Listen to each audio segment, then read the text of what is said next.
This is TWiET. Microsoft, I kind of like this, no longer recommends their own antivirus solution for people who want to protect themselves from viruses. That's right, it's Microsoft Security Essentials, MSE, that they're saying, well, even though it spent several years at the top, it was a really good solution, it was fast, it was integrated into Windows, it was one of these free solutions that just, well, it made sense for Microsoft to finally bake into their own product. They're now saying that since the last 2 years, all the metrics have shown that it's just not up to snuff with its competitors.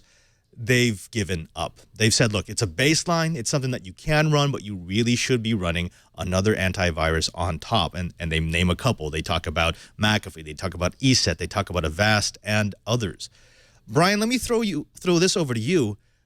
Why are they doing this? I mean, it sounds to me like they're essentially saying, yeah, we can't protect our own operating system, so we're going to count on the third party. What's going on? You know, I don't know. That announcement kind of caught me by surprise because antivirus is a black art. It really is. That's the unfortunate fact of life.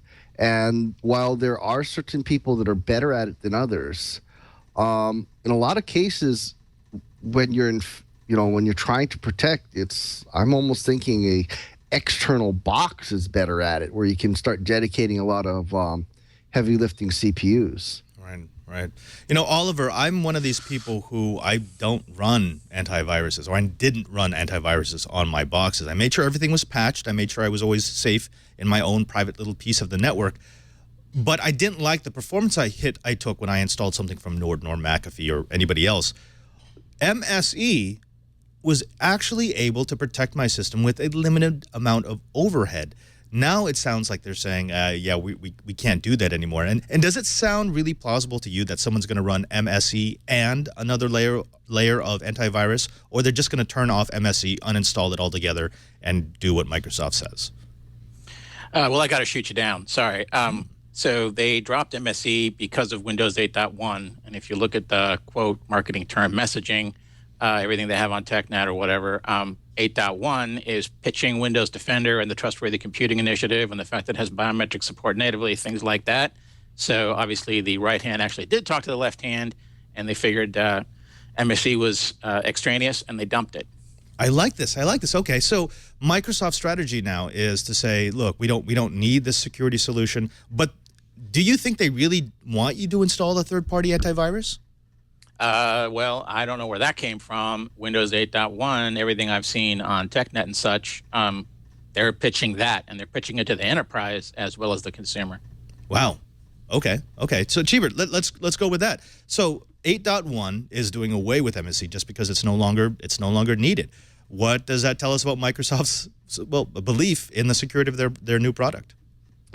Well, sounds like someone's holding their breath and hoping. Realistically, if a machine is well patched and you've closed down a lot of the holes, it's actually pretty hard to get into. You know, when you start talking to people like Ralph Mudge, the Metasploit guy, well, actually, it's hard to infect or hard to own a machine if there are no open ports. And the realistic view of the world is most modern operating systems don't even open inbound ports unless you're running some sort of service. So the more ports you open, the more vulnerabilities you can possibly get hit by.